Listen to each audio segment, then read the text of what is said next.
Et pour commencer, je vous propose de vivre la semaine de l'industrie comme si vous y étiez. Alors on se met dans la peau des élèves de collège et de lycée qui étaient invités à visiter des sites industriels.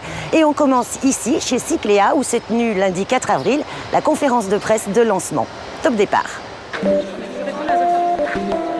Pour ces élèves du lycée Moulin-Joly à la Possession, la semaine de l'industrie 2016 aura démarré en grande pompe. Ils sont invités à la conférence de presse de lancement officiel en présence du préfet. Stressé, un peu cool, mais bon, après, il faut savoir parler devant une caméra aussi. Ah oui, il y a le petit café.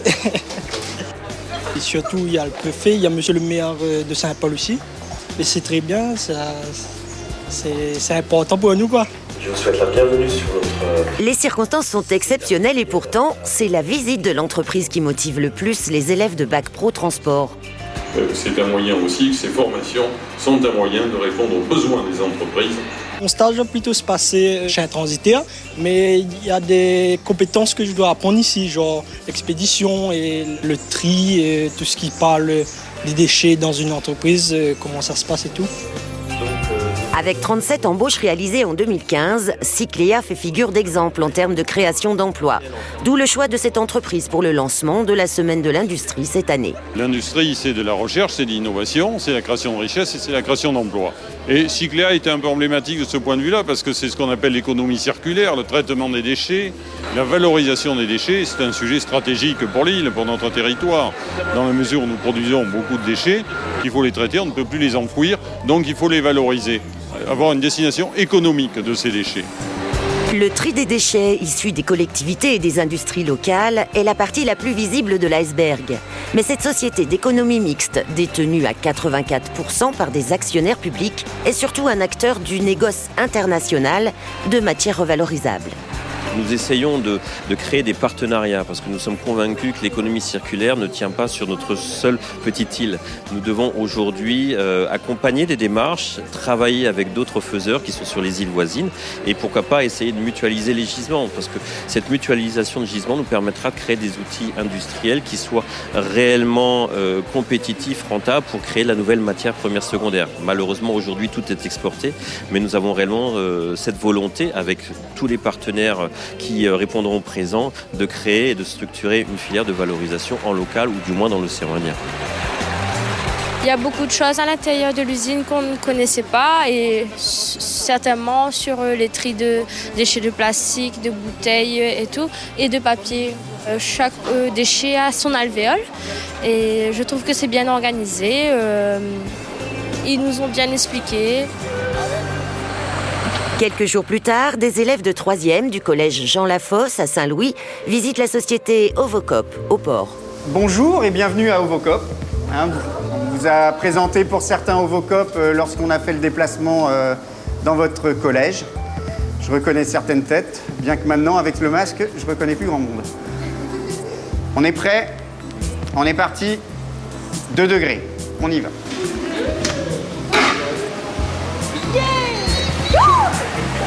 Dans ce frigo se trouvent les produits stockés, les produits finis. Là, actuellement, un produit pour une boulangerie qui va être en surgélation, en congélation chez Crête d'Or. Derrière vous, des produits plus frais, des œufs durs et des œufs anti-liquides. Cette coopérative, fondée il y a 20 ans par les éleveurs de poules pondeuses, transforme les œufs non calibrés pour la vente en sous-produits destinés à l'industrie agroalimentaire. Les gens ne s'intéressent pas forcément à la fabrication de ce qu'ils mangent. Ils mangent sans se demander comment c'est fabriqué. Donc ça a été très intéressant pour moi de voir comment cela s'est fabriqué, comment c'est fait. J'ai appris qui livrait les boulangeries, les restaurants, tout ça. Pendant plus d'1 heure et demie, le chef d'entreprise prend le temps de décrire tout le process de production et de répondre aux questions des élèves. Elle porte surtout sur les horaires et les conditions de travail. Il est debout comme ça. Alors, je vous rappelle qu'on commence à 6 heures. Fabrice est le premier, en fait, à se mettre en place. Il va commencer la casse. Il faut d'abord commencer la casse pour avoir justement, dans cette cuve, un tampon pour pouvoir lancer la machine. Il faut un bac pour pouvoir travailler ici. Alors, à votre avis, est-ce qu'il faut un bac pour travailler ici? Est-ce que vous êtes forcément obligé d'avoir un bac? moi, je vous le conseille. Après, on n'a pas besoin de bachelier, on n'a pas besoin de licence, on n'a pas besoin de hautes études, d'ingénieurs. Nous, ce qu'on veut, c'est des gens qui soient volontaires, motivés. Nous, on ne va pas demander de très hauts techniciens. On a un pasteurisateur à faire tourner, c'est sûr. Ça va être un process à connaître.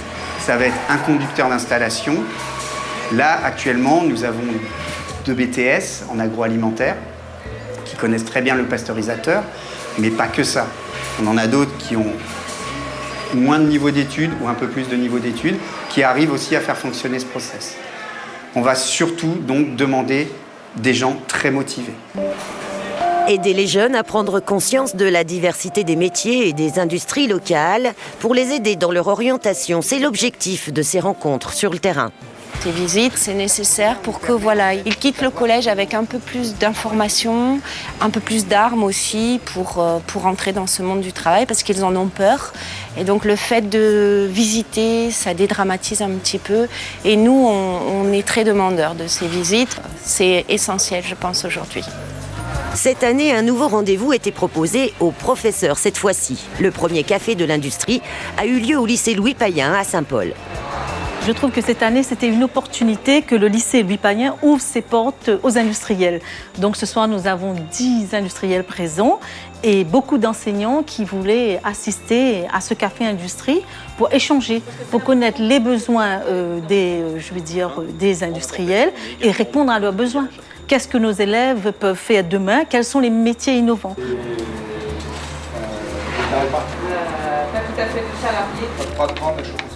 J'étais convaincu que l'économie de La Réunion était marquée par un entrepreneuriat de groupe, comme on le laisse entendre. C'est des groupes internationaux ou nationaux qui investissent à La Réunion et qui font des transferts financiers vers leur siège et pas forcément en faveur des Réunionnais ou de La Réunion. Et à travers les chiffres qui ont été exposés ce soir, on se rend compte qu'en fait, il y a une forte valeur ajoutée qui reste à La Réunion. Cela profite tant au niveau de la masse salariale qu'au niveau des investissements qui sont faits à La Réunion. Au total, 2000 élèves ont pu effectuer des visites cette année, mais les industriels souhaitent aller plus loin. Notre objectif est d'atteindre 4000 à 5000 visites dans nos industries. Parce qu'au bout, c'est quoi? Ne soyons pas hypocrites. Ce sont des acheteurs potentiels dans le futur, ce sont des acheteurs qui communiquent à leurs parents, qui, dans beaucoup de cas, ne connaissent même pas que la production locale va aussi loin. Et ce sont des instincts futurs d'orientation vers des gens qui vont avoir le déclic sur l'orientation qu'ils vont prendre pour aller travailler dans l'industrie en tant que collaborateur ou en tant que, pourquoi pas, entrepreneur. Très bien. Donc je suis Jean-Philippe Vanderkamer, directeur général de Castel Covid. Ces rencontres permettront aux professeurs d'orienter concrètement les élèves vers des carrières qu'ils n'auraient peut-être pas imaginées. Les jeunes sont souvent attirés par les métiers du commerce ou des services, par manque de connaissance du tissu industriel.